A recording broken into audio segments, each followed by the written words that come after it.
And I think that's what it's all about, is adding in more moments by choice, even when you don't feel like getting out of bed, even when you're exhausted, even when X, Y, and Z, you're making the choice to allow yourself to have more of those moments that bring you joy. I'm not saying don't hustle, Mm-hmm. but if you don't ever allow yourself to slow down long enough to have those moments, and all you're doing is go, go, go, go, go, when you have feelings or past trauma or something new happens that you don't love, you're essentially just pushing it to the back. You're suppressing it and you never address it.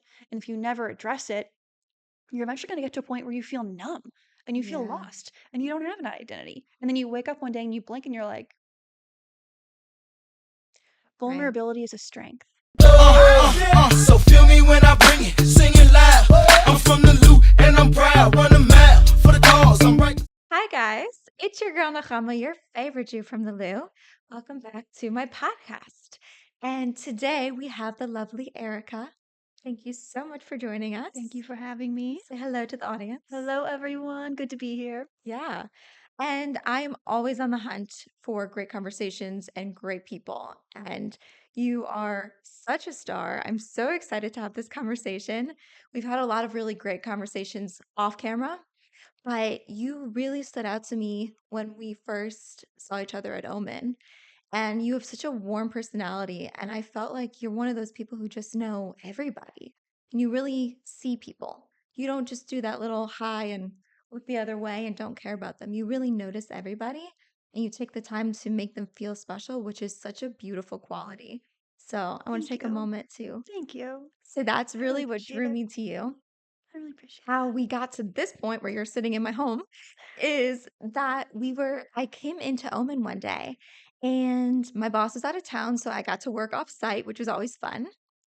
And you were there working as well. And I was kind of shy, but I asked if the seat next to you was taken, which was so brave for me. And you said, yeah. And then we just started chit chatting. And we had such a deep, meaningful conversation. And I was like, oh, I have to have her on my podcast. I have to. And so there's so many topics we could talk about, but I really like the conversation where we're going to be going today. So today, I want to first start off talking about the power of being a woman and your take on it. And you look like a femme fatale right now, 1940s like pinup girl. So let's talk. So, in what regard? Are you talking like masculine, feminine? Are you talking Yeah, about just the way we dress? I think we should start talking about energy. I love it. I Hmm. love it. And so, if I may, just for context, my journey has not always looked like this. And so, to kind of understand how I got to where I am now, growing up, I was a very, very, very, if you will, high achiever. I was very into my grades. I Hmm. was a former competitive dancer. So, anything that you put in front of me, it was my mission to work my butt off and become the best at it that I possibly could be. Hence, if you know anything about masculine and feminine, even though I love to wear my pink and I love my glam and my makeup and my hair, I was very much in my masculine energy and I didn't Mm. realize it. That coupled with there were also quite a few traumatic events in my life throughout my childhood and even into adulthood. Again, masculine energy, although I thought I was very feminine because I'm a dancer and I'm a girly girl. Oh, yeah. Not the same thing. And then, I graduated college. What do you do when you graduate college? You work towards your ambitions, your goals. You want to support yourself. Again, I thought I was doing the thing, and there's nothing wrong with that. But I was very much in my masculine combination of just working hard, and then also my trauma that I didn't realize that I had, nor did I realize was unhealed. And so it wasn't until about a year or so ago, life got really heavy for me in a lot of different areas: friendship, romantic, family, financial, you name it, every area you can think of possibly. It all came crashing down almost at once. And I made the decision to begin therapy. And it was one of the greatest and most difficult decisions I've made. Yeah. This past year has been easily one of the most challenging years I've had of my life, but also I've learned, grown, and changed more than I ever have in my entire life in a positive way. And because I've done that, I've learned so much about myself, my past, who I am, what I want to be, where I want to go. What does that look like? And in terms of masculine, feminine, I realized that for a very long time, even though I may not have realized it, I was unknowingly operating in my masculine. Isn't that wild?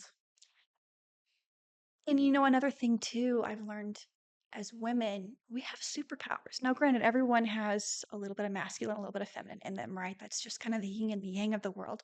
Um, as as someone who is recovering from being almost 100% in her masculine energy, finding who she is, who her identity is now, loving where it is, allowing herself the permission to slow down and to fall into what her superpowers are, is such a freeing and beautiful feeling. The feeling of compassion, love, intuition, nurturing, softness being a strength, not a Yeah. weakness. All of those things are superpowers of women. And I didn't even realize it. I used to think, people would say, you're too soft, you're too emotional, you're too this, you're too that. And it wasn't until somewhere along this year's worth of a journey that I realized that those are not weaknesses. Those are strengths that make me who I am, that make me stronger with boundaries. Mm. I still remember you told me this line that I have literally been using on the daily, if not weekly at least, which you said, I'm not nice, but I'm kind. And I thought that was such a beautiful way to phrase your energy because, especially as women, we're caregivers and we're nurturers. Hmm. And it is important to have those boundaries. Hmm. And you don't want to become too masculine and put such strong walls up that you don't give those beautiful superpowers, right? Yeah. So, the ability to say that I'm kind, but I'm not going to be taken advantage of is so powerful. And I love that. And I'm glad that you touched on that because I heard something the other day and it just really, really hit home for me. I did because I grew up, and a lot of it had to do with my dynamic with my family growing up, but I grew up very much a people pleaser. And so it Hmm. was always, yes, ma'am, no, sir. Not that that's a bad thing, but I didn't know and I didn't understand boundaries. They were not a thing. Yeah. And so I was constantly trying to do the right thing, not break the rules, be the good girl, right? Know my place. Um, and with that came um, a lot of craziness. I often felt very taken advantage of. Hmm. And I would feel frustrated. I would say, I'm doing all the right things. I'm being kind. I'm treating people the way I would want to be treated. Why am I not seeing it in return? Yeah. Now, again, part of that is my upbringing. I didn't realize, I didn't even know what boundaries were. Sounds really naive, but it's true. Um, and it wasn't Yeah. until I started to learn there's nothing wrong with being kind. In fact, it's a superpower. The person who you're being kind to, who chose to maybe mishandle you, not treat you well, do whatever it was, there's a million scenarios, directions you could go with that. The person who chose to do that, that person probably needed you. You were probably God's gift to them. Hmm. They probably needed you in their life. So I will never regret being kind because I now understand my strength in being kind Yeah. with boundaries. And I will say too that the wrong people end up filtering themselves out. And then when you are that kind of person, you will attract those people to you as well. It's like a moths to a flame, right? When you're that flame, you're going to attract everything, the good and the bad. And then it's up to you to learn to filter it out. But being a woman is just so amazing. And I feel like the pendulum has swung to such an opposite extreme because with the women's lib movement in the 20th century, there were so many wonderful things that came about for women. But I feel like along with those freedoms, along with feminism, the first wave had such good intentions. But I feel like feminism has become so radical now that a lot of us have lost that inner femininity and that inner safeness that we inherently have. So, how has like therapy helped you with that? And has your therapist been the one who helps you with the feminine side, or was that more of like your personal journey along with it? Um, my therapist definitely helped me to understand my past. Hmm. It helped me to understand what I went through, how it formed me into kind of who I am today, certain patterns that it created. It kind of raised awareness for, okay, Yeah. this is why I am the way. This is why. Okay, now I understand. Hmm. And then from there, I'm a geek. I love psychology. I love Oh philosophy. So I, yeah, I actually studied it in school for a while, just for fun. as you should. Of course. Yeah. But so a lot of it, I mean, it was a combination, but a lot of it is just me nerding out on the side because I like these things. But it kind of helped me in the sense that it brought awareness, if that answers your question. Hmm. Is that your question? Yeah, for sure.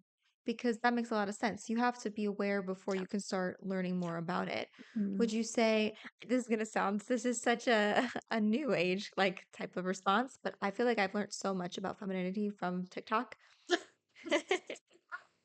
There's just like all these like girl coaches, you Yeah. know?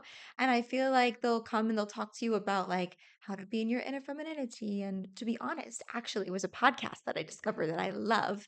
It's called Claimed. And it talks about how, as women, especially nowadays, we're such overachievers. We are so strong within our grades at school, within our own personal development, and then going ahead and pursuing our careers. But then when it comes to relationships, we bring like that masculine energy with us.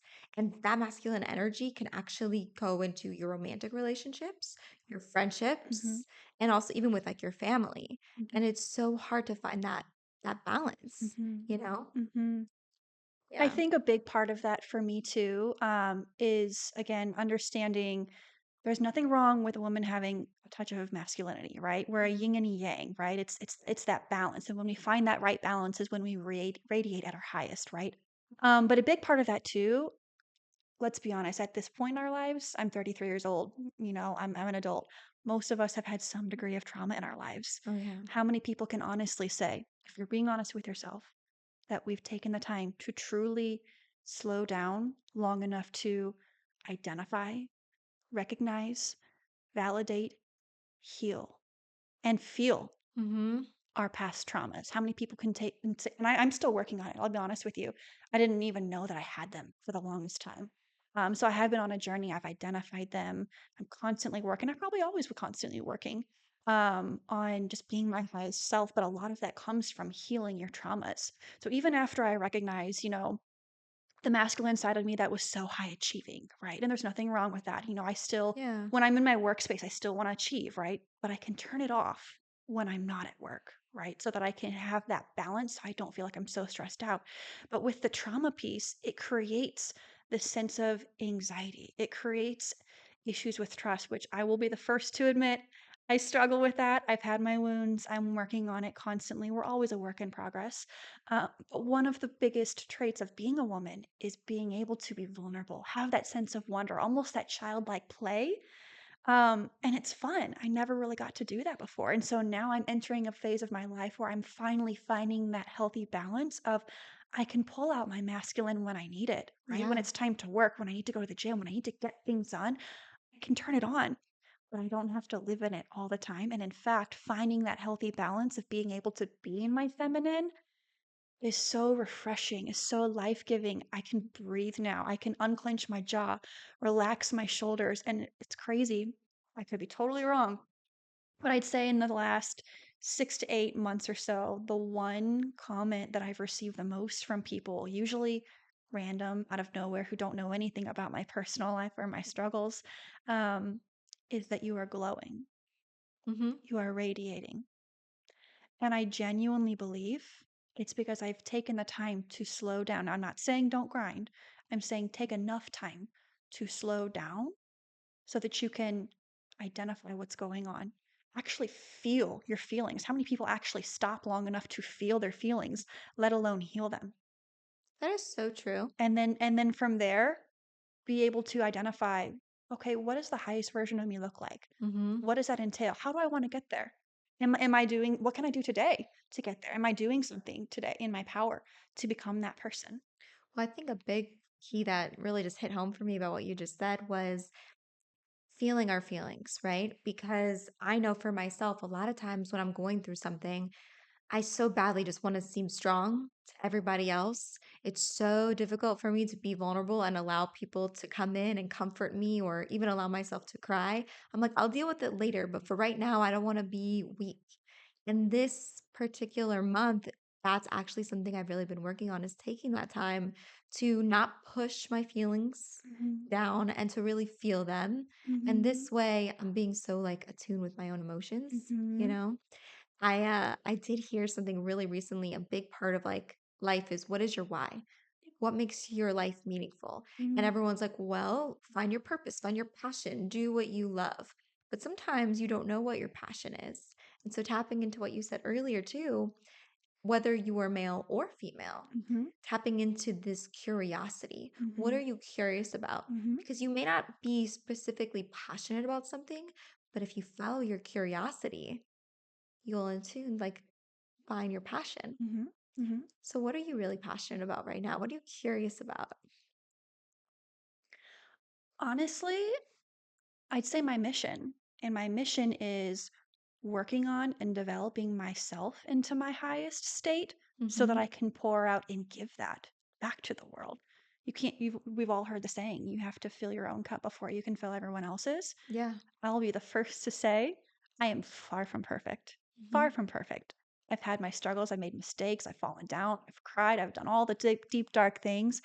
And I'm still a work in progress. But I think what I'm most passionate about right now is self growth, but not just in the physical form, right? Like we all love the gym, gym girl.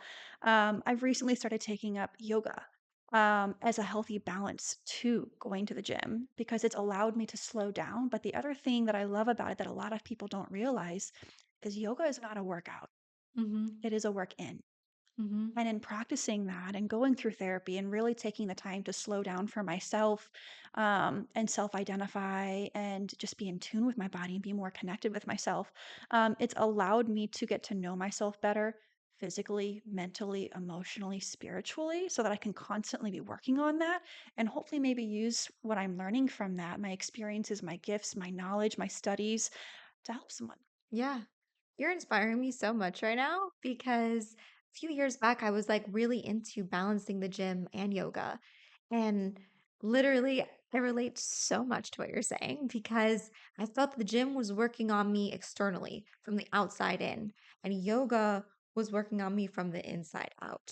And combining the two, oh, it's just such a Mm-hmm. powerful, Mm-hmm. powerful way to work on yourself. Mm-hmm. And I know you and I do like to say we're girly girls. And we both have definitely done posts about how we're princesses for sure. Or maybe at this point in our life, queens. I think I'm in my queen era, actually, more than the princess era. Maybe so. A little bit. And I think a really cool way to like differentiate being a princess versus a queen Mm-hmm. is a princess is more of that youthful, almost spoiled, everything's given to her, luxurious lifestyle, right? Mm-hmm. Nothing wrong with it. We all need princess treatment, 100%. But then there's also the queen, where it's like, I think it's really that blend of that masculine, feminine, where if you need to step up and you need to rule, you can, but at the same time, you also know your value and your worth. Mhm. So, what do you like to do? Whether it's whatever you want to call it, your princess treatment, your queen treatment, what do you like to do to make yourself feel like a queen or princess? I love that you're asking this because if you would have asked me this a year plus ago, a year ago, 5 years ago, I probably would have given you a different answer both times, neither of which are what I'm going to say today, which could change again. But Yeah. um, honestly, I think it starts with honoring yourself, loving yourself. I mean, I think a lot of people, especially social media, likes to put on this show that self-love is bubble baths and getting your hair and nails done and whatever, and there's nothing wrong with that. I love being pampered, I do. But really and truly, self-love for me and being a princess goes so much deeper than that and being able to give it to yourself first and foremost. Mm-hmm. First and foremost. But for me, when I want that, I sit down with myself. I'll focus on my breathing for a minute. I'll quiet the rest of the world, which is not always easy to do. But it's not about your mind wandering. Your mind is going to wander. It's about bringing your mind back. And when you bring your mind back, asking yourself, how am I feeling right now? Okay, well, with that feeling, is it what I want to feel? Do I want to feel something different? And if it's not how you want it to feel, what steps can you take? So, something that people ask me often, and this kind of all ties into my princess and queen treatment, something that I've recently discovered. Um, I've been asked quite frequently, how do you stay so positive? How are you always so happy? Can you teach me? Baby, I'm not happy all the time. Just not naturally with sunshine and butterflies coming out of my booty all the time. It's not natural. It's not real, right? Right. When we think of happiness, what comes to mind? Like happiness as in like the true joy. You just figured it out. Yeah. But a lot of people, when you think of the word happy, we tie it to physical things. We tie it to our achievements. We Mhm. tie it to, I'll be happy when I do this, when I do that, when I get the promotion, when I get married, when I whatever. But that's not really realistic or attainable. And it's also not a Yeah. light switch that you can just turn on and off. I'm also a really big advocate for affirmations, positive words, whether you're saying in front of a mirror, Yes.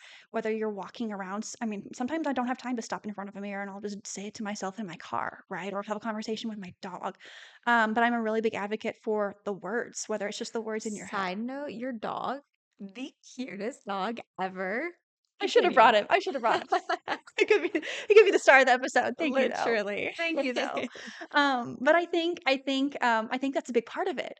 I really do, and I will always, always, always advocate for that because there's actual science behind the words that you hear, whether it's internal or external from you or someone else. I still think that's very important, but it's not enough to bring us real happiness, if you will. And so Yeah. the thing I've recently uncovered is it's not about I'm going to make myself happy or I'm going to wake up this morning and just choose that I'm going to be happy. It doesn't work like that, especially when you have all these struggles. And for me, I will be the first to say I've had struggles. For me, it's more about finding the joy. You're choosing to find the joy, but it's not in one big lump of joy. It's every day you have a chance and a choice to Mhm. choose moments of joy. And those Mhm. moments for joy could be anything. For me, it's usually little things like stopping to watch the sunset. How many times do you actually pause long enough to enjoy it? How many times do you actually pause long enough to savor your favorite meal? Love the way that it feels when you pet an animal. The list could go on, but you get what I'm getting at here. Yeah. And for me, being a princess means fulfilling myself first. Being a queen means fulfilling myself first and making myself whole and healing my traumas, whether or not they were my fault. It means working on myself from the inside out, doing all of those things. But finding joy is a big part of that because without joy, we're essentially we feel empty, right? We Yeah. feel empty. We feel lost. I've been there. How can you be a queen if you feel lost? And you're If you right, you feel don't need it empty? all the time. No, It's those moments that really help fuel you. but it is still a choice, right? Yeah. Like I've had many days where I had anxiety, even bouts of depression where I didn't want to get out of bed, but I did. You Mhm. know why? Because I promised myself that I was not going to stay down. I promised myself that there was a reason why all of these things were happening for me, not to me. And that I was Mhm. going to use that to turn it into something good, using it as fuel so I could better myself, so I can hopefully use it to help someone else.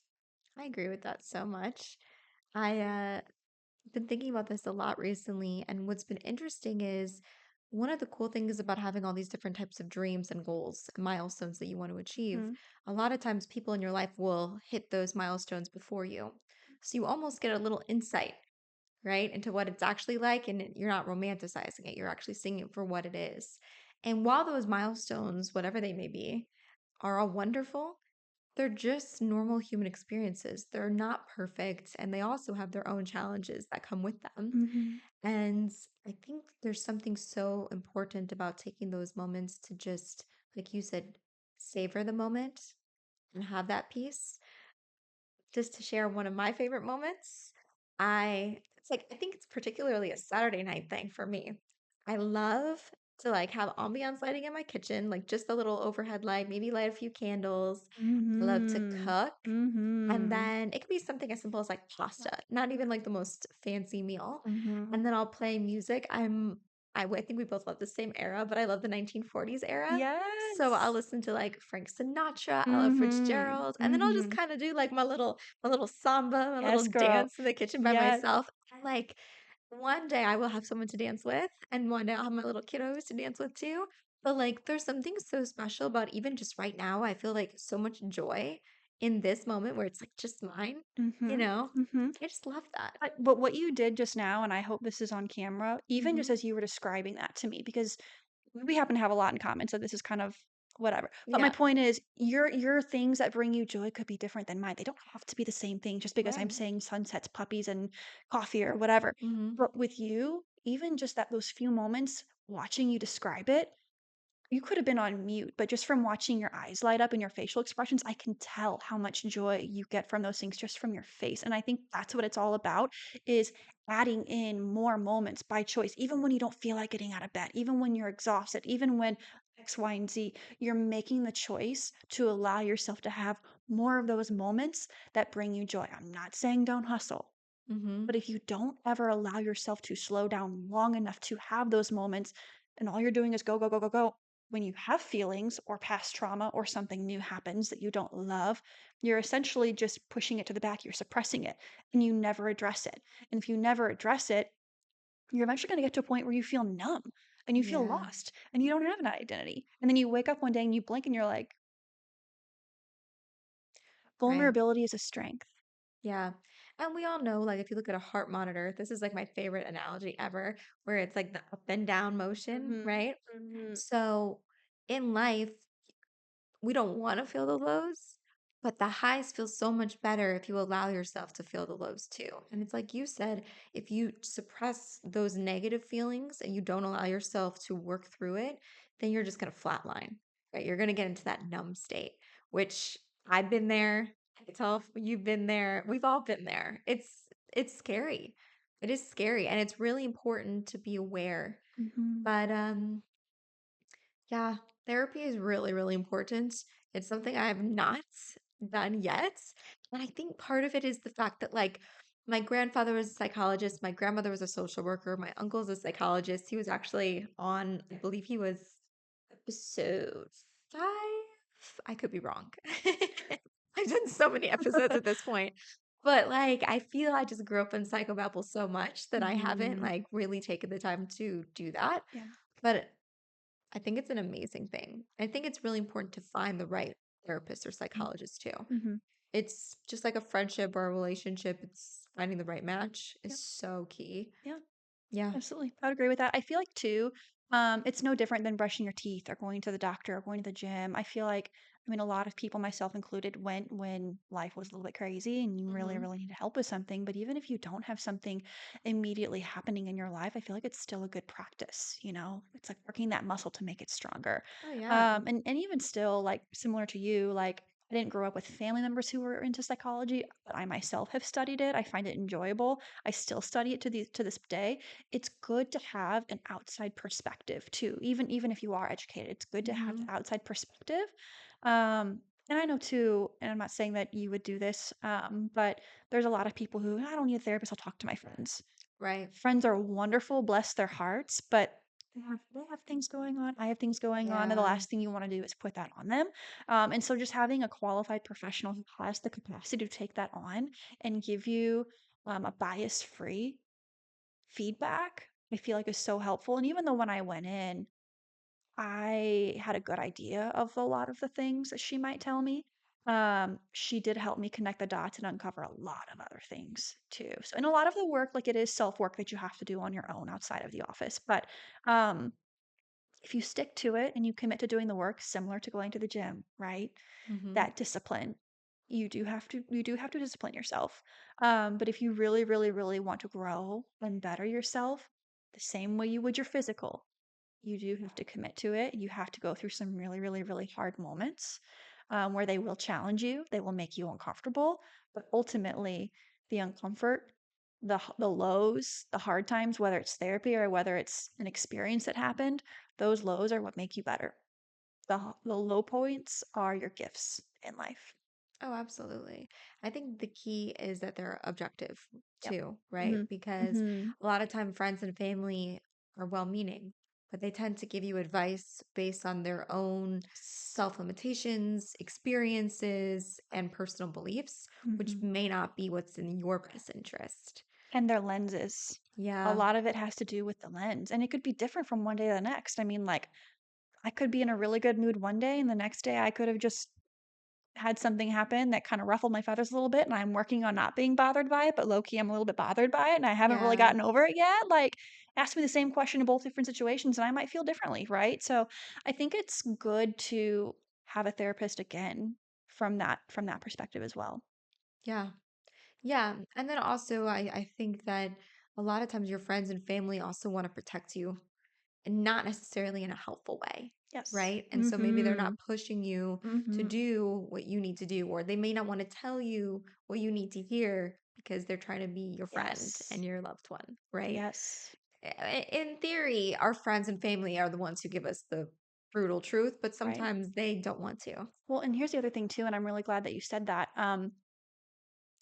When you go to therapy, it's not their job to specifically tell you what to do. They Hmm. listen to you, they can give you feedback, they can give you ideas, but ultimately, it's up to you to figure out what to do, you know? And I think that's a really big part of it too, because even though people in our lives, they might not mean any harm, they may be doing it from a truly genuine, loving place.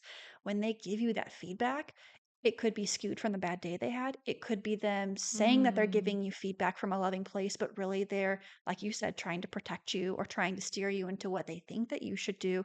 Meanwhile, is that really what you want in your heart and soul? Is yep. that what's true and loving of yourself? Yeah. And on that note, I actually just learned something that I love, which is I don't know about you, but part of being vulnerable for me and something that I find challenging is sometimes it's hard for me to share with my friends and family when I'm struggling because I don't want to burden them. Because there was this American Girl friendship book that I read when I was like in middle school. American I know, it's just such a classic. And it talks about how, like, with your friends, it's really important not to overburden Girl. one friend. And so you want to have like a big circle of friends, or at least a few friends, who you're Yeah. kind of like dipping into the pool a little bit with each person. But what that's resulted in is me not sharing almost anything, or at least trying to be too strong, right? So I Mm-hmm. learned this phrase recently that I love, which is whenever you want to share with your friend about something that you're going through, you say to them, I really want to share something with you that's super emotional. Do you have time right now? And are you in a place emotionally where you could handle this? Mm-hmm. Which is so great Mm-hmm. because your friends are not your psychologists and they may not have the time or the emotional capacity Mm-hmm. to treat your issues with the respect that they need, right? Mm-hmm. Maybe they just came home from rush hour traffic and they're burnt out from their day at work and they love you, but now it's not the time. Yeah. So doing that gives them the opportunity to say, hey, I would love to talk to you. Give me about an hour and give me a call back. And Yeah. then I could give you all the time in the world, but I got to eat something because Yeah. I'm not going to be any help to anybody. Mm-hmm. What do Mm-hmm. you think about the concept? I do a very identical thing. Mm-hmm. So I recently learned in therapy that I have fearful avoidant tendencies, Mm-hmm. which means I'm both avoidant and anxious, depending. And with that, similar to you, I sometimes would refrain from sharing things out of fear because of my trust issues, because of my past, because I didn't want to burden people. I didn't want to inconvenience people or make anything hard on people. And so I would always just take things on it myself, not because I wanted to be like, oh, boss babe, I don't need anyone, I can do it, whatever. It was more of a burden thing. And so I Yeah. just learned to be hyper independent and take everything on my own. Um, but with that, so it's funny. I think you've talked about this on one of your other episodes, maybe you haven't, but how we mirror people that we meet in our lives. Maybe not all of us, right? But there's something about us that mirrors each other, right? Mm-hmm. Um, and with that, I think the biggest thing for me, so I have a friend who we have certain similarities and we both struggle with being really hard on ourselves. We both like to be a support for each other. Mm-hmm. When you're having a hard day, talk to me, vice versa. And she would always say, I feel bad, telling you and this and that and the other. Like, I don't want to be a burden. Well, obviously, I'm the same way. And so, I kept telling her, no, it's okay. It's okay. It's okay. And she would say the same thing for me. And it just wasn't really like we both still would do the same thing. And so finally, I said, you know what? New rule, my new thing that I'm going to start saying if I need to confide in you, or you can use this too if you don't want to feel bad about confiding in me, is ask, do you have the capacity? I love that. Do you have the Mm-hmm. capacity? Because then, like, the person who's delivering doesn't have to feel guilty for delivering, especially if you're a person like me who has struggled with that, similar as her. Um, And the person who's receiving it, like you said, has a moment to say, you know what, I'm good, let's go. Or they can say, you know what, I am hangry. I need to eat this pizza. Yeah. Or I need some sleep. Like me, I'm an introvert. If you ask me that, really, really late at night, Oh, if yeah. you're important to me, like, I could make the time, but if you really want quality from me, if you want the capacity from me, if you want a good quality conversation from me, the earlier in the day, the better. I mean, make sure I have my coffee first. Yeah. But, Yeah. No, it's important. Side note, just because I'm nerding out about coffee, what is your coffee preference? At mm, home versus like your specialty drink when you treat yourself? okay. Because those, I know those are two different I'm gonna give you answers. 3. Oh, yay. Love Bonus. that. Okay. When I first learned to drink coffee, I Mhm. was like sugar girl to the max. Mhm. Still have my fix for sweets these days, but, my point is when I started drinking coffee, I had so much stuff in it. It was not even coffee. Oh, Like yeah. I was that girl. And then I toned it down over time. So now, my coffee at home is usually black, pretty Mhm. simple. If I put anything in it, it's a little bit of sugar-free sweetener just to give it a little something. Yeah. But I'm pretty simple when I have it at home, but also because usually when I'm drinking it at home, it's during the week. I like to live by the 80-20 rule. So during the week, Mhm. I'm usually pretty disciplined anyways, so black coffee kind of falls under that umbrella for me. Yeah. But when I'm treating myself, I do still like a little fun sweet thing, but I do still Mhm. try and reduce my sugar. Yep. So, and I do get creative with it. So I don't really have necessarily one go-to. I will tell you though, I do prefer small businesses. I'm not a Starbucks girl. I love that. Yeah. That's a very St. Louisian thing to say. Support local. We Yeah. love that. Yeah. Well, just so you guys know, a little sneak peek. This is the first time I've ever mentioned it on the podcast, but I'm going to be starting my own coffee brand. Oh. So before there's a brick and mortar store, first there's going to be an e-commerce site where I'll be selling my bags of coffee. So I'm probably going to start asking all my guests this now, just because like market research, why not? It's like free advertising. But so do you like light, medium, or dark roast? Mm, light, sometimes medium, Mm-hmm. depending on what kind of mood I'm in. Okay. But again, like I'm still working my way up to the heavy stuff. I'm doing better. I never used to touch black. So the fact that I even drink black now is Yeah. like, There's no wrong answer, by the way. yeah. And by the way, drinking light roast doesn't make you any less of a black coffee drinker than like a medium or dark roast. Just me nerding out for a second because I literally just took a coffee roasting course. It was like a 2-day Yeah. course and I learned so much. Yeah. But coffee's a bean, and just like popcorn, when you roast it, it pops and cracks. Mhm. So that first crack when it's roasting is what creates that light roast. And that's why a lot of light roasts have more of a citrusy, almost fruity undertone because it is a berry. And so Mhm. that's what you're tasting.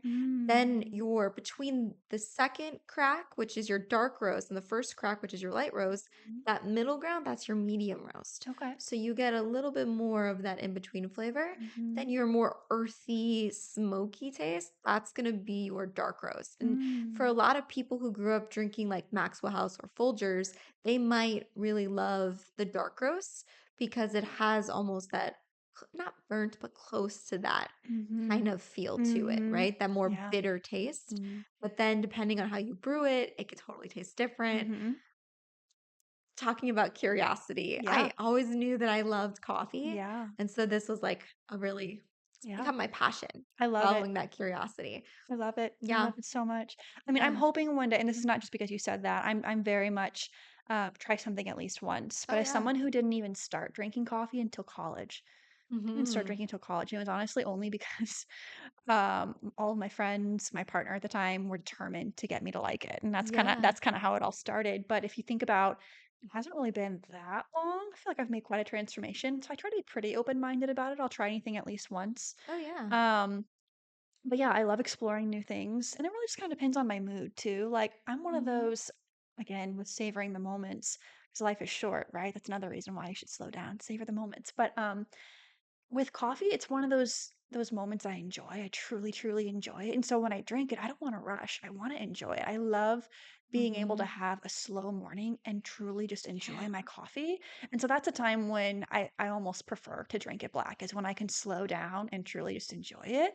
That coupled with I'm also like super baby and I'm sensitive. And if you give me like a fresh cup of hot coffee, fresh, fresh, fresh, I'm gonna have to wait a minute for it to cool down. So Oh, if yeah. I'm in a hurry, I can't just like truly enjoy it. I have to like get ice cubes and that kind of just ruins the experience, you know? So I love, love, love all of that. But I definitely think with me, it really, really, really enhances the taste and the overall experience when you have the opportunity to just savor it and slow down and enjoy it. I love that. I did want to note that I love following you on Instagram because I know that you're such a go-getter from knowing you, but from your Instagram page, your stories specifically, they do really encourage all of your followers to take that moment to enjoy the sunshine, enjoy the sunset, enjoy Mhm, your puppy if you have one. I mhm. enjoy your puppy vicariously Thank because you. I don't have one, but I just love how you I don't think you even realize this. I don't know if I've ever even told you this, but there's been so many times when I've been on Instagram just scrolling away and I get on your story and you're like, make sure to smile, make sure to breathe today, make sure to do something for you. And you're so positive and so encouraging. And I literally listen to you. Like, I don't know if you knew this, but I do. I take that moment because of your stories. So keep doing it. I so appreciate that. And again, like anything that I'm doing on social media, it genuinely is with the hope that I can help even one person or inspire even one person. So thank you so much. That truly means a lot to me. Yeah. And part of the reason why I do that, it's not because I only want to live in that space, right? Because Hmm. you're right, I do still very much have that side of me that is very disciplined, very go-getter, very goal-oriented, do the work, very motivated. Um, but I feel like, and part of this has to do with my journey, but kind of going back to the beginning of the conversation, just knowing that I was so much on the other end of the spectrum where I was only go, go, go. I was only in my masculine. I was only go getter, right? I didn't have Hmm. any yin to my yang. I've realized for me personally, I need to have more of a balance. And so part of that is me doing that for myself, but also because I feel like a lot of our society, and people might hate on me for this, but a lot of our society, they take the hustle almost too far to the point where there is no balance. There is no yin and yang. And there's nothing wrong with knowing when to push, right? You Hmm. push, be honest with yourself, right? Um, but if you don't have that honesty where you know when to push and you know when to slow down. Maybe it's slow down so that you can rest. Maybe it's slow down so that you can feel your feelings, so that you can have that extra energy and that extra capacity to put towards whatever it is you're working towards. A lot of people don't do that. They preach the go go go, and that's great, but you have to offset it, you know? And so I think it just goes back to being honest with yourself. What I need could be totally different than what you need, could be totally different than the next person. I'm not saying don't work hard. The person next to me could be the person who grew up their entire lives lazy, if they're being honest with you. I was lazy. I needed someone to be on me. I needed someone to hold me accountable. Fine. You're being Yeah. honest with yourself. You're being honest with yourself. But that might not be the same thing that the next person needs. And so I think the biggest thing Mm. about it is being truly honest with yourself and what you need so that you can have that balance, so that you can show up as your best person. Did you say you have anxiety? I've battled it. Yeah. I mean, it's getting better now that I'm more aware of it and I Yeah. know my triggers and I know the things to bring closer to my life that help me manage it, and I know the things to try and remove from my life to keep it under control. So I definitely am a lot more calm now, but just like anything, if you've had any kind of a past or trauma, it's like you're still gonna have triggers. It doesn't mean that we're no longer triggered. It doesn't Mhm. mean that we're no longer upset. It just means that it no longer controls us. Yeah. And that's what we're constantly working towards. You know, I think it was Emma Stone who I saw in an interview say something very interesting and intriguing to me about anxiety because up until this point, I've only heard people mention anxiety in like a negative light.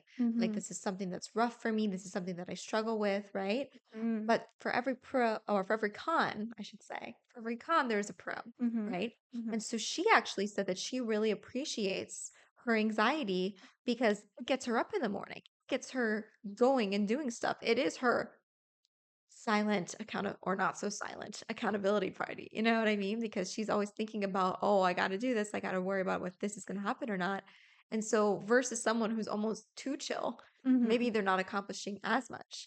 I thought that was such an interesting take on anxiety.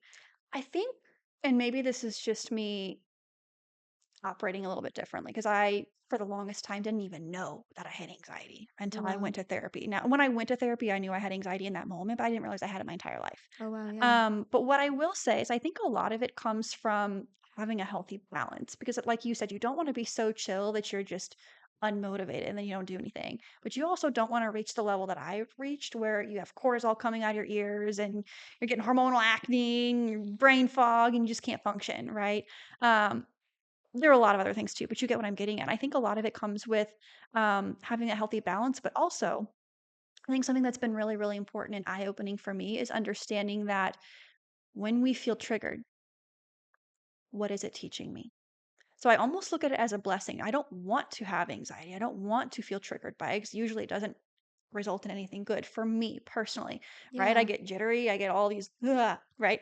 But when I'm feeling triggered, if I can train myself to pause, take a step back, breathe, unclench my jaw, get in tune with my body, ask myself how I'm feeling, and realize what is this trigger that I'm feeling right now trying to teach me? Because it's trying to teach me something.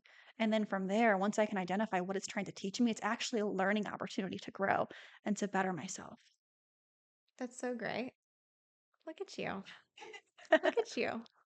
I'm literally just sitting here listening and being like, thinking of all the different clips that are going to be so great for socials. Like, I'm so excited. This is going to be such a great episode. Um, on a fun, lighter note, I Hmm. do want to talk about fashion. Oh, girl, let's I go. look at you. Let's You're go. gorgeous. Every time I see you, whether you're wearing like your fitness outfits or you're wearing like your dressed up for work outfits, you're always so well put together. And one thing that we talked about when we talked about passion in an earlier conversation off camera was that you don't care about following trends. Hmm. So why don't you share a little bit more about what that journey was like for you? Because that is a hard thing as a woman to get to that point. Hmm. Yeah, I am going to backtrack a little bit for this. Yeah. So kind of going back to little Erica days, still dancing, still doing all the things. When I thought that I was a girly girl, Mm-hmm. pink every day, would only wear skirts and dresses. Hair had to be done. I did not wear ponytails, wouldn't be caught dead in a ponytail. All the Really? things. I had a Barbie Jeep, glitter, like all the things. And then I'd say like 8, 9, 10-ish rolled around and I like completely 180'd. Wouldn't be caught dead in a skirt or a dress. Don't even come near me with the word pink. Everything was blue. I had to be rough and tough tomboy. Hair was in a slick back ponytail every day. Like the whole works, right? Still Wow. was dancing, right? Yeah. But the way that I would show up at school every day was much different. And then I aged, and then high school came around, and I think I was kind of like a mix at that point, and then college rolled around, and I kind of started finding myself again. So much so to the point that my girly self came back. I had rhinestones on my trash can in college. That's Like so cute. I was that girl. I had rhinestones, I had marabou, I had everything. Like if you think I'm extra right now, girl, I was on a whole different level then. Um but all the while, I thought I knew myself, and I really didn't. And it took really, really, really, truly losing myself in a really big way to ultimately enter therapy, learn more about myself, and continuously find myself more and more and more again, and come home more and more and more again to where I am now, which is just comfortable with who I am. I know who I am. I'm not saying I'm perfect, but I know who I am. I know what works for me, what I like, what I don't like. And there's no harm and no shade on anyone else who may have a different style than me. Go get it, right? I think Yeah. the biggest thing for me is feel confident. I don't dress up for anyone else. The way I dress is for me and Mm-hmm. me alone because it makes me feel good. I want to feel my best because when I feel my best, I show up best for everyone else in my world. Mm-hmm. And so for me, that is on days like today when I feel like being glam, girl, I'm gonna get glam. I like my black and white and red. I love my vintage and my eclectic looks. But sometimes I don't really feel like putting on heels. I really don't. So you know Yeah. what? Sometimes I'm gonna wear my athletic clothes. But I think the biggest thing is, and this just has to do with social media and the market and like you said, trends, there's always going to be fast fashion. There's always going to be trends, and there's nothing wrong with that. There's really nothing wrong with that. But again, a lot of that has to do with people trying to make money. And I used to be one of those people who, okay, every 5 minutes the next trend comes out. Oh, I gotta get on that. Oh, I gotta get these jeans. I gotta get this. I gotta get. I used to be that girl. I so used to be that girl. And I realized when I was doing that, so, I mean, sometimes you would go from one extreme to the next, and I would buy one thing, Mm-hmm. put it on, and then 5 minutes later, I would put on the next trend and be like, "Who am I? What am I doing? Like, do I even have my own identity right now?" And again, there's nothing wrong with those things, but I realized how lost I really was. Yeah. And so after I started really exploring myself and getting more in tune with myself and realizing, okay, what does Erica like? What does Erica truly like? Right? that's when I really started honing in on what my strengths were and what made me feel empowered, what made me feel the best. And so when it comes to trends, I'm not saying I won't ever buy into a trend. Like right now, I think if it's still a trend, I think pops of red is a trend. I'm wearing Mhm. red shoes right now, if you couldn't see them. Yes, thank Um, you for showing them because your feet are probably cut off, so that's perfect, actually. I just lifted up my skirt and Yeah, camera. it's all But good. Pops of Red is a trend right now. Yeah, And I just started laughing when I said that. I was like, "Oh my gosh, I love red. Like that's one of my staples, whatever." So absolutely, yeah, I'm gonna buy into that. But if something comes and it feels right, like I'll do it. But if it doesn't feel right, I'm not going to bend over backwards trying to be something that I'm not, trying to buy into a trend that doesn't embody who I am, who I feel, right? So I think that's the biggest thing is just know who you are, know what makes you comfortable. If you genuinely want to do it because you feel like it embodies who you are and it makes you feel good and empowered, do it. But if it's not, don't do it just because society is telling you to, or that you have to have this to be cool, or to not be bullied, or to be accepted, or what. That's not a reason to do that. So knowing who you are, standing true in it, being confident, and not caring what anyone says or thinks because you're shining your own light. yeah. This is so fascinating to me just simply because growing up Orthodox, there was laws of modesty. So Mhm. our fashion, there's a whole world that most people don't even know about within the Jewish Orthodox world where we have our own fashion trends and our own brands that everybody's wearing. And no matter who you are, no matter what culture you are, there's nuances, right? Like even when we wore uniforms in high school, yeah, we were told like clothing wise what to wear. Yeah. But there was certain nuances, like what kind of shoes did you wear? What was your accessories? How did you style your hair? As women, there's so many ways that we find ways to express ourselves, and it's Mhm. so important. But it is constantly a journey. And I think what's fun is to not block yourself in. You have seasons in your life and you might be into something. Yeah. And I was one of those people who was very feminine and very girly, but I didn't want to be a stereotypical girl. So I was like, no, maybe I'm girly, but I hate pink. And then I said that for years. I don't remember how early it started, but like maybe middle school, for sure, high school, college, even. I think it really wasn't until I was like 23 where I was like, you know what? Fuck it. I love pink. I really, really do. Hence my little pink microphone. I love it. Hence my whole pink branding for my podcast. I do. I love it. And I think with that too, and I don't know if I touched on this earlier. A lot of people, it's hard, right? Because in society, especially as women, it's really hard to put yourself out there and be your truest, most authentic self, especially in a world where there's a lot of judgment and a lot of hate and oftentimes a lot of bullying. I will be the first to say I am someone who has definitely experienced bullying. So I don't want anyone to think like, oh, she just like had it easy and she no, like I've been there. I've felt all the feelings. I've felt all the struggles. I understand how difficult and how hard it is, and I still have to work on it, all the time. But I think the more that we're able to center ourselves, and again, know who we are, identify it, but be rooted and strong in who we are, and not care what anyone else thinks, that's when you're gonna radiate your most light, is when Yeah. you're able to with you rocking your pink, that is where you shine because you know why? Because you're being most authentic to yourself, and so I think Hmm. that's the biggest thing is being able to identify what is you, and again, it doesn't mean, like, if a trend comes up and you wanna get after it, cool, babe, get after it, like, I'm not Yeah. here to stop you. I'm just saying don't do it because you think you have to fit in or to be accepted or society won't accept you. Something beautiful that you just reminded me about was I also experienced bullying in my early elementary school years. Mm, And it's funny now because it happened for so long, but I've been alive for so long that like that's such a small moment in my life. But yeah. back then it was so huge. Mhm. And something my mom did that was really awesome as a parent was when I was being bullied, she would show me examples of successful adults who had been bullied. And she's like, yeah, but look who they became. She's Mhm. like, God only makes really special people get bullied because they need to be stronger because they're going to live more Mhm. valuable and amazing Mhm. lives? Mhm. And I think that goes back to something earlier that you touched on where life isn't happening to you, it's happening for you. Mhm.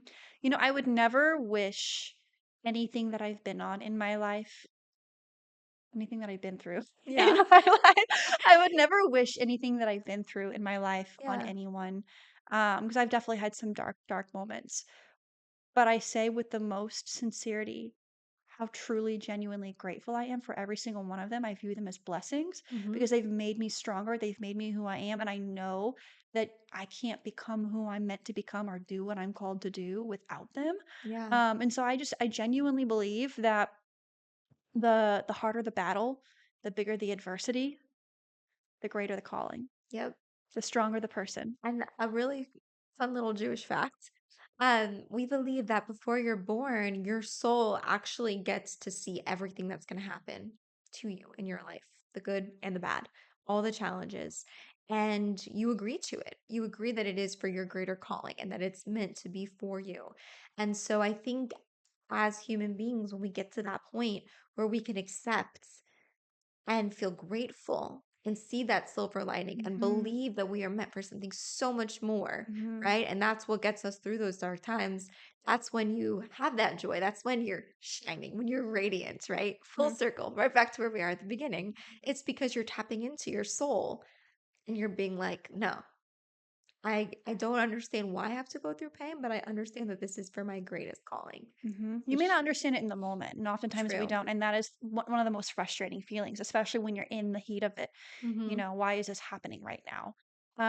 But it's not so much about the why, so much as it is what it's teaching you, what it's going to give you. Yeah. And for me, kind of going back to my mission, it's what it's going to give me so that I can give to others.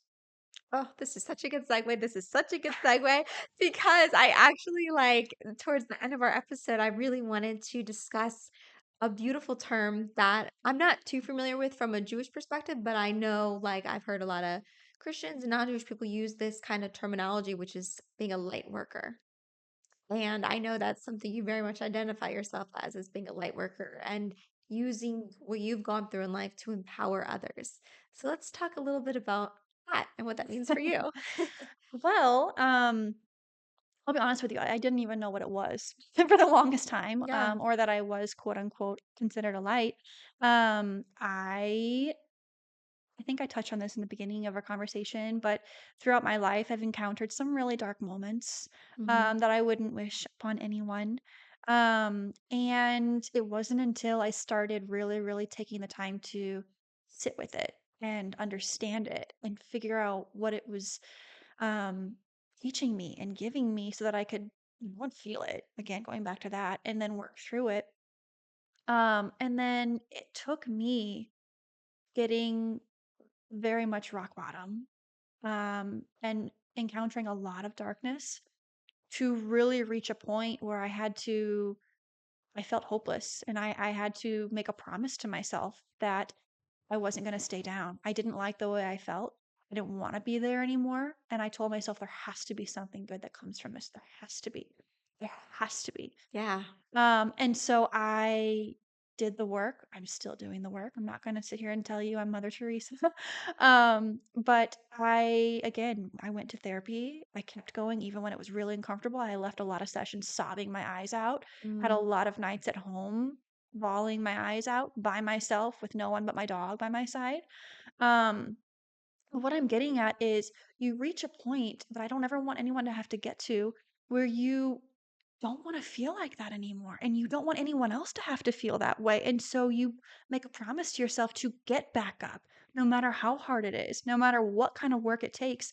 You make that promise to yourself and you commit to doing the work so that you can heal yourself, so that you can work on yourself and hopefully help someone else. I mean, if there's one thing that I've learned, especially in the last year, just even chit chatting with friends, even on a more of a surface level, it's that a lot of us have encountered a lot of similar emotions, maybe not necessarily the same experiences, an eye for an eye, but a lot of people are battling similar battles, Mhm. similar feelings. Why can't we do it together? Or at least if you haven't been through it yet, thank goodness. I hope you don't have to. Yeah. But if I can use what I've experienced, what I've learned, to give that to you so that you don't have to go through it. Again, fill your cup first, work on yourself first, but that's the whole point of what I'm doing right now is bettering myself so that I can hopefully help someone else, so that I can hopefully be that light for other people. And it's funny too, because I didn't even realize that I was until I would have conversation with someone and randomly they'd be like, "You're such a light." I'm like, "I don't even know what that means." And then it would happen again. It would happen again. It happened again. But I don't even know what that means. So eventually, I think I even was in conversation with you at one point. You're like, "You're such a light. It feels so much better." And I was like, I guess I should research this now." And so I eventually started researching it. Um, and learned what it was. And it's really just me trying to lift people up to help other people.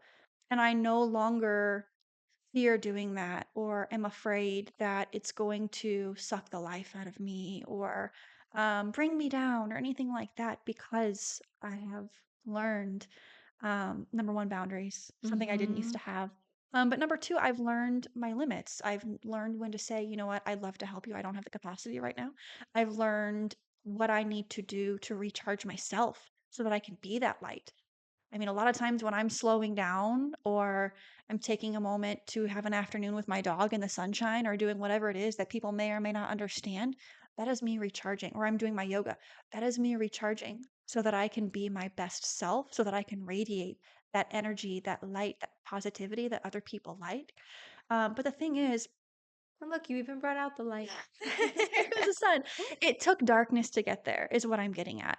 Yeah. It takes darkness oftentimes to see light, and a lot of times, in my case, the darker the darkness, the light, the brighter Mm. the light. And again, I don't want anyone to have to go through it. That's why I'm doing what I'm doing. But if anyone has experienced any degree of darkness, I hope that I can inspire or encourage someone to try and shift their perspective and try and do a similar thing because it is so self-honoring and freeing and empowering to flip the script and turn it into something good. I love that. Flipping the script is oh, I love that phrase right there. I'm gonna remember that one for Flip it, sure.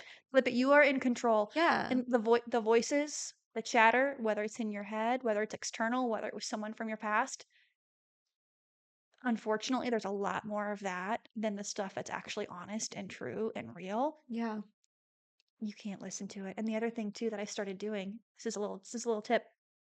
Anytime you start feeling that feeling of imposter syndrome, or you start hearing those voices, whether it's in your head or someone around you, or it's someone, a voice from your past, a bully, a parent, whoever, um, I've started replacing for every one negative thing I hear, I've started replacing it with three positives that I believe to be true. Three positives that I would rather replace it with. That they're not unattainable, they're real. Love that. But I've started because what happens, right? You do have to replace it with something, right? Yeah. There has to be something to fill that space. Yeah. So instead of listening to that negative energy, that negative chatter, wherever it's coming from, I'm replacing it with intent, with Mhm. positive things that are not fluff. They're positive things that I believe to be real. Even if I don't truly believe it all the way yet, they're true. They're real, and I'm gonna get there. Absolutely. Yeah. And everything's energy at the end of Mhm. the day. Mhm. And a lot of times, those inner voices, whether external or internal, that are affecting our thought process in that moment, it's all coming from a place of the unknown Mhm. for how we're feeling in the moment versus the future, right? And faith and fear both come from the same energy. So I love what you said earlier about how whenever you're going through something really dark or really hard and challenging, you say to yourself, it has to be better than this. It has to. And it's so, I literally, on the couch right behind you, had that very conversation with myself where I was going through something hard and I was like, but it has to be better. It Mhm. has to. There's no choice. Because, like, if I focus on the negative, yeah, maybe that would happen. But why would I choose to focus on that? Because what you focus on is what Grows. unfortunately happens, Mhm. right? So why not choose faith in yourself, in a greater power, in your future? Why not? I think with the darkness thing, Mm-hmm. again, it takes darkness sometimes to see light, and it's a choice, you know? So going back to the choice thing, no, it's not like a light switch that you can just flip it on and off and you're magically not in the darkness again, right? It doesn't work like that. Yeah, But it's a choice that you make, even if it's a small step, you're choosing to do something, to take a step forward, to dig yourself out of that hole. And I think too, it can be really easy when you're in that space to want to just sulk in it, you know? Like I think a lot of us have been that there, or at least I know I have in the past, where I would be guilty of going through a hard point and be like, oh, I'm just gonna sulk. I don't want to get up. I don't want to shower. I want to, you just get in that point. oh yeah. Um, and being able to have the strength to pull yourself out of bed, to pull yourself out of whatever it is that you're doing, even if it's the smallest thing that you do, but you know that you overcame something that day. I think that is a big part of it too, is making choices, even if they're small choices. And going back to the moments that I talked about earlier,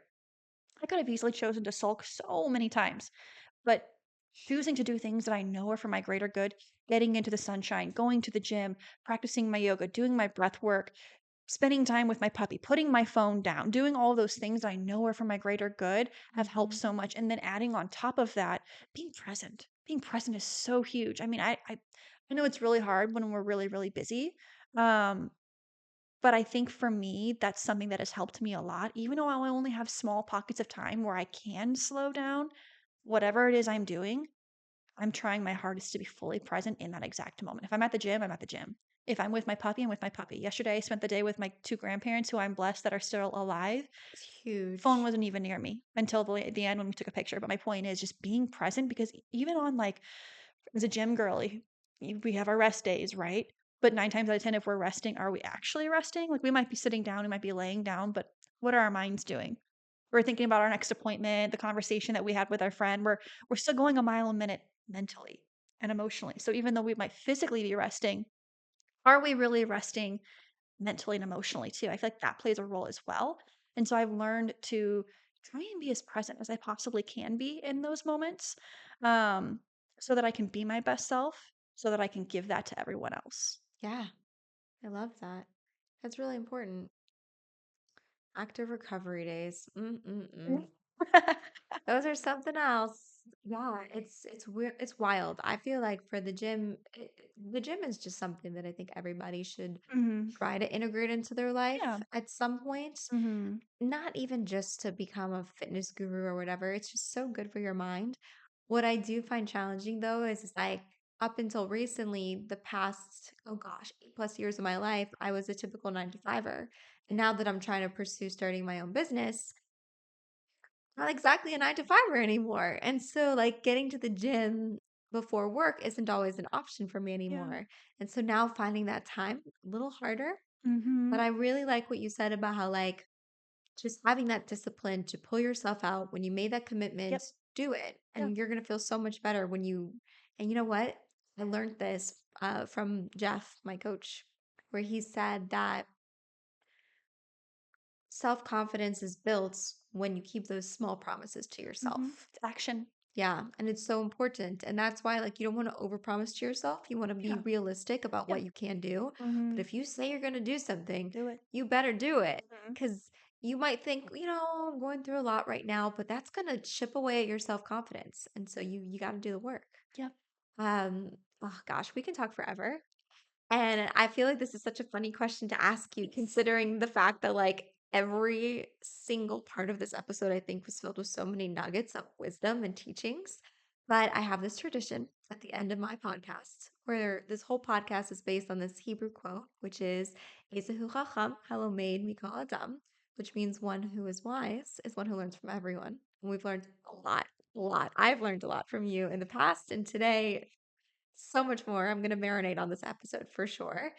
But if you could just pick one quotable quote or life lesson that's really resonated with you and you want to give a last little chicken nugget to the audience, what Gosh, would there's you share? so many different directions I could go with this right Oh, now. I know. It's the So hardest broad. question. It's the hardest question. I'm gonna say always be learning.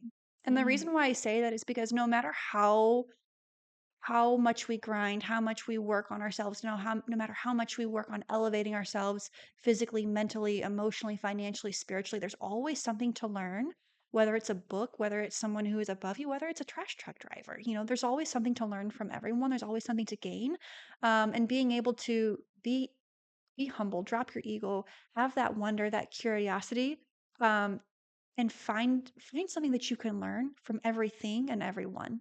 yes. And in a world where everyone is chasing Botox and plastic surgery, curiosity and playfulness will keep you younger and prettier than all of those things put together. Yes, and loving yourself. Love yourself. Love yourself at your deepest core. That's so great. And so, one last thing is what can the audience do to support you? Whether it be follow your Instagram account or if there's like something in the community that you really want people to reach out to, Yeah. this is your time. Something that's really important to me, again, just trying to be a light, just trying to use my experiences, my life, everything that I worked on within myself to try and help people.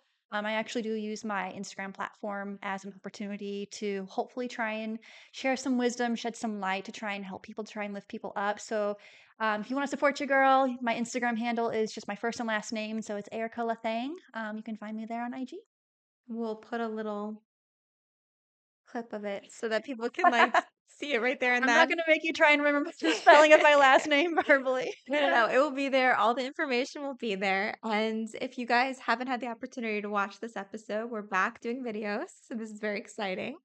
And yeah, you can watch this on Spotify or YouTube and leave a review, 5-star ratings, and most importantly, share with a friend. And we'll see you guys next time. I hope you guys have a great week. Let's get it. Let's go.